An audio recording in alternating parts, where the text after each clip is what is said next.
trouverez que des tissus dans mon sac, il n'y a que des tissus, des affaires de couture en fait. Il n'y a rien d'autre. Ah oui, de la nourriture, du chocolat, des bonbons. Voilà.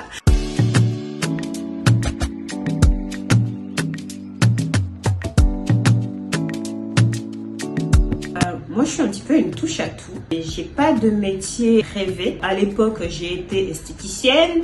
D'esthéticienne, je suis passée à coiffeuse. De coiffeuse, je suis passée à consultante en formation.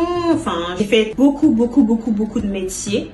Mais celui que j'incarne, en tout cas en ce moment, le stylisme, la couture, j'adore, j'aime, je me sens bien dans l'univers des tissus, je me sens bien dans la relation clientèle, je me sens bien dans les défis que je relève au quotidien. Et tous ces défis, je ne les relève pas en tout cas toute seule. Il y a toute une équipe qui m'accompagne. Donc oui, la personne que j'incarne à l'heure d'aujourd'hui, qui va toujours continuer en tout cas à avancer, je suis extrêmement fière.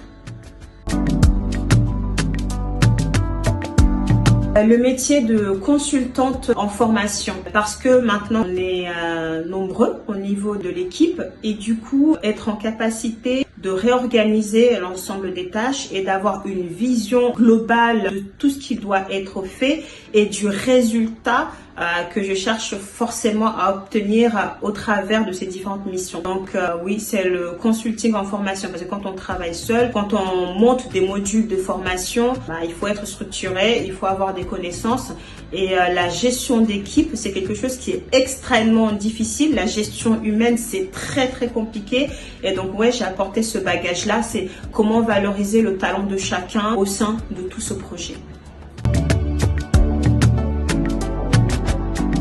Alors, je remercierai ma grande sœur. Elle a ouvert son entreprise là aux Comores, c'est Naya Lune.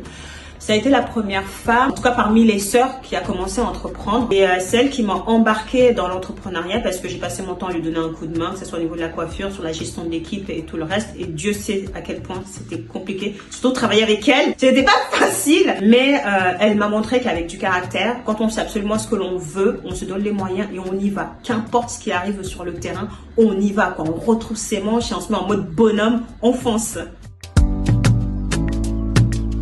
Le déclic, c'est vraiment toutes ces rencontres, franchement, avec les clients, et je dirais même plus les clientes. Je suis quelqu'un d'assez solitaire et c'est vrai que grâce à ce projet, j'ai gagné des amis. C'est pour ça que des fois, quand je parle de clients, ça me gêne de dire le mot client parce que finalement, ce sont toutes des femmes qui comptent énormément pour moi. Donc, il y en a certains, il n'y a plus de contact, d'autres, on a gardé contact, mais la majorité, on a gardé des contacts et je suis tellement heureuse et chanceuse de rencontrer toutes ces femmes au quotidien.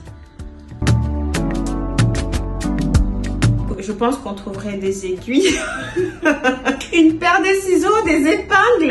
Alors là, mon sac est rempli d'épingles, je suis la première à me faire mal là, tout le temps.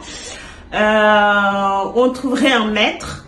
On trouverait que des tissus dans mon sac, il n'y a que des tissus, des affaires de couture en fait. Il n'y a rien d'autre. Ah oui, de la nourriture, du chocolat, des bonbons. Voilà, mais à part des tissus, des épingles, voilà, des chocolats, des bonbons, voilà, mon sac, c'est ça. C'est vraiment la gestion clientèle, c'est quelque chose, je pense, qui s'apprend aussi au fur et à mesure. Et comme je suis quelqu'un qui parfois peut douter, parce que dans cette envie de toujours bien faire, on peut trop en faire.